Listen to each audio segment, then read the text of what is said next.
Selamat pagi anak-anak. Baik, di sini kita membahas kultur jaringan. Minggu kemarin kita membahas tentang sel. Selanjutnya untuk minggu ini kita akan membahas kultur jaringan. Yang pertama, Ibu akan menjelaskan apa itu kultur jaringan. Nah, di sini kultur jaringan merupakan teknik pembanyakan sel jaringan atau organ tanaman dengan pada medium buatan atau in vitro. Secara spesifik, kultur jaringan juga memiliki sejarah perkembangan, di mana yang digunakan yaitu teknologi kultur jaringan in vitro. Untuk yang selanjutnya, di sini ada manfaat kultur jaringan. Nah, di sini manfaat kultur jaringan dibahas oleh Ibu. Kultur jaringan di dalam bidang pertanian.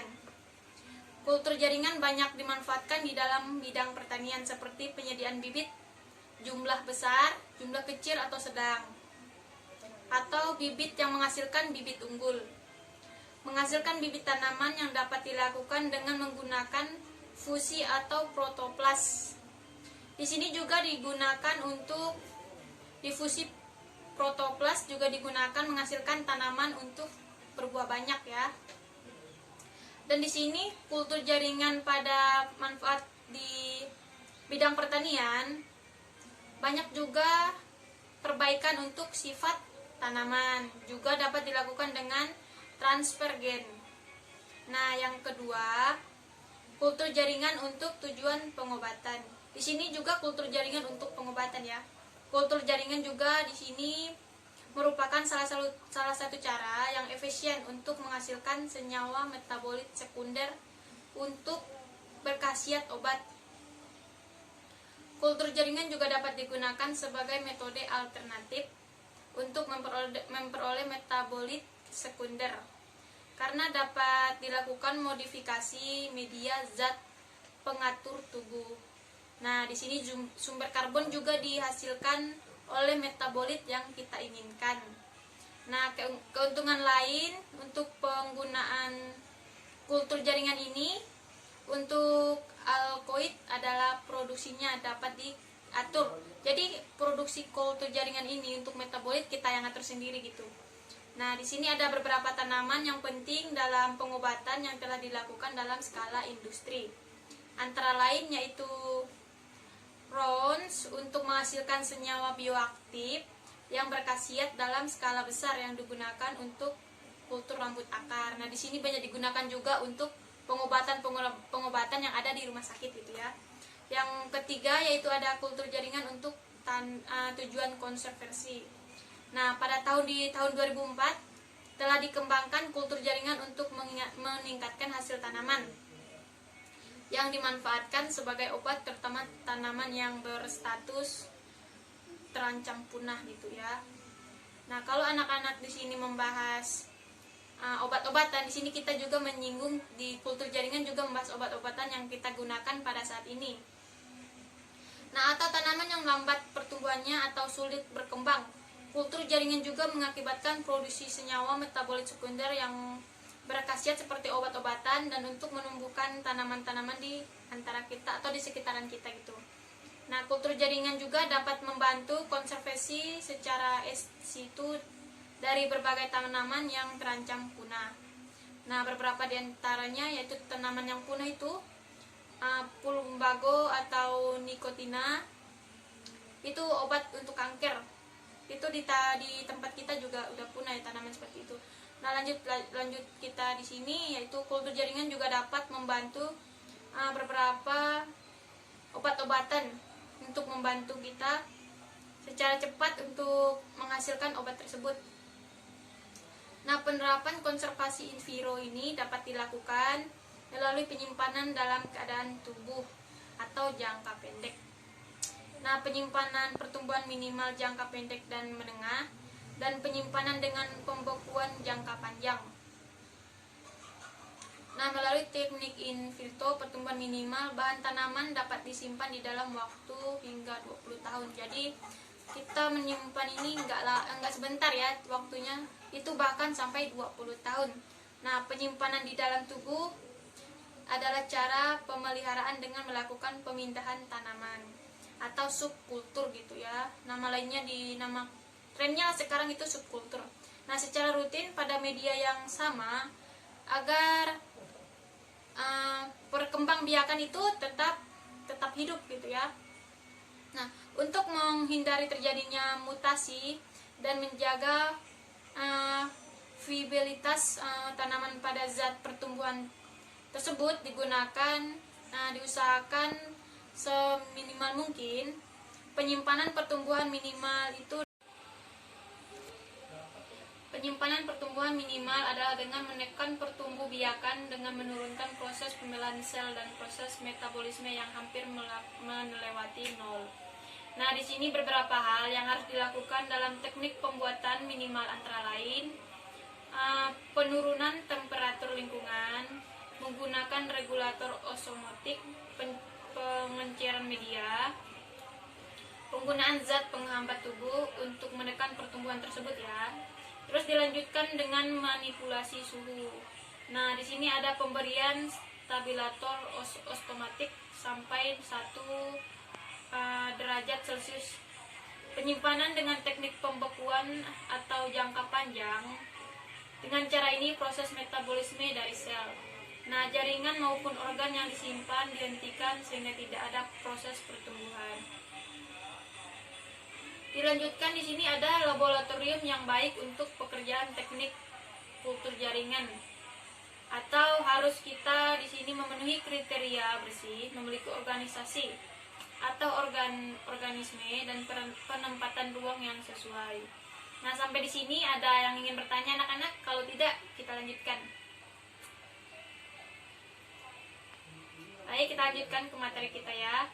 Nah, di sini ada beberapa faktor juga yang mempengaruhi untuk kultur jaringan. Di sini ada lantai laboratorium juga harus dibersihkan secara rutin dengan antiseptik. Meja dan dinding juga harus dibersihkan dengan larutan antiseptik. Umumnya permukaan meja dan dinding dilapisi dengan poselin supaya kedap air dan mudah dibersihkan. Jadi di dalam lab itu kita harus menjaga kebersihan untuk kenyamanan dan kelangsungan kita belajar.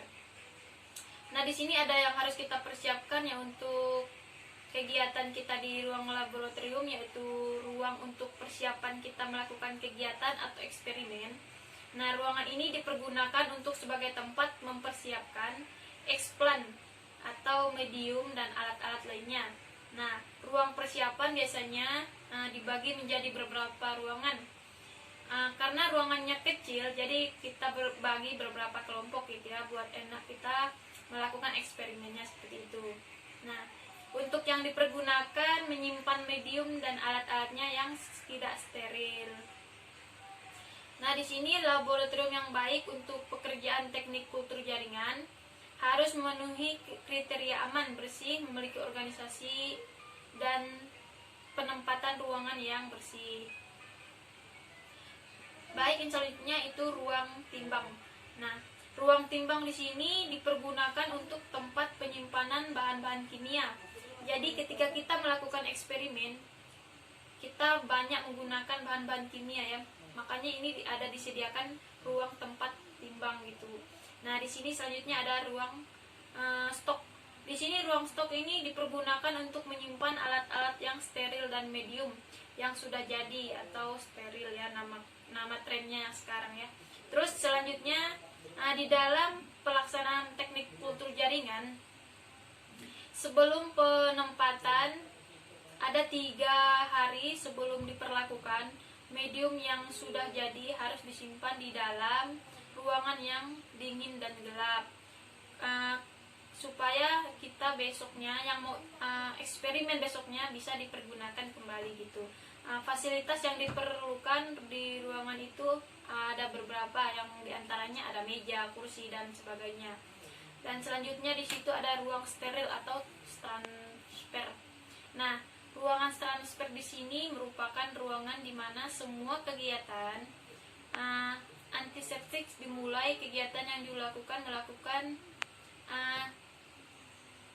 yang pertama itu isolasi. isolasi. Yang selanjutnya bagian-bagian tanaman dan penanaman eksplan dan medium. Nah, kegiatan kultur ini medium dengan sependapat mungkin ada beberapa ya diantaranya. Di situ harus membersihkan kotor-kotoran yang sudah kita jelaskan tadi, yang sudah kita dengar tadi ya. Kotor-kotoran itu harus kita bersihkan supaya enak kita belajar untuk eksperimen. Nah, untuk selanjutnya ada ruang kultur. Nah, ruang kultur ini khusus untuk kultur jaringan. Nah, di sini merupakan ruangan besar dengan kemungkinan peluasan bila diperlakukan. Nah, keberhasilannya harus diperhatikan dan sedapat mungkin dihindari terlalu banyak keluar masuknya orang-orang. Jadi di sini kita kayak harus dibatasi orang-orang yang ada di dalamnya dan tidak boleh keluar masuk itu. Nah, selanjutnya ada peralatan dalam kultur jaringan. Nah, di sini ada keberhasilan kultur jaringan sangat dipenuhi oleh peralatan yang digunakan. Ada beberapa alat, diantaranya ada pantuikat. Yang kedua ada alat-alat saring. Yang ketiga ada botol yang dilengkapi dengan tutup. Yang keempat ada mikroskop juga ya. Yang kelima di situ ada lemiral atau air floor gitu ya. Yang selanjutnya di situ ada media kultur jaringan. Nah, di sini kita tadi membahas sebelumnya ada media kultur jaringan. Nah, media di sini merupakan faktor utama di dalam perbanyakan dalam kultur jaringan. Nah, keberhasilan. Nah, selanjutnya di sini kita akan membahas media kultur jaringan. Nah, pertama-tama saya akan menjelaskan apa itu media kultur jaringan. Nah, media kultur jaringan faktor utama dalam dipertanyakan dalam kultur jaringan keberhasilan perbanyakan dan perkembangan tanaman dan metode kultur jaringan. Secara umum sangat tergantung pada jenis medianya. Nah, pada media pertumbuhan ini, kultur jaringan sebagai besar pengaruhnya terdapat pertumbuhan dan perkembangan eksplan secara bibit yang dihasilkannya. Oleh karena itu, macam-macam media yang digunakan di dalam kultur jaringan.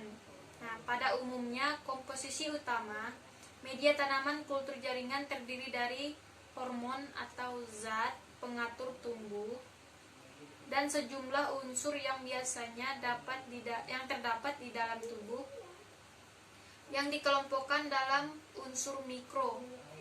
Nah, hasil yang lebih baik akan dapat kita peroleh lebih baik ke dalam media tersebut.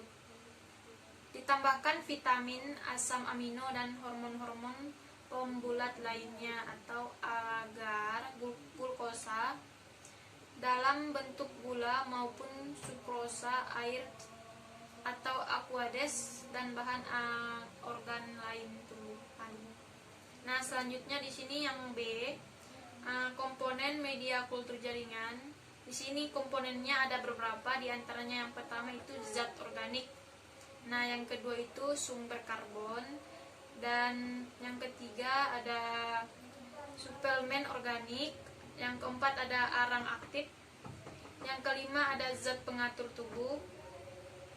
Yang keenam ada zat padat, ada pH airnya juga. Dan di sini ada jenis-jenis media juga.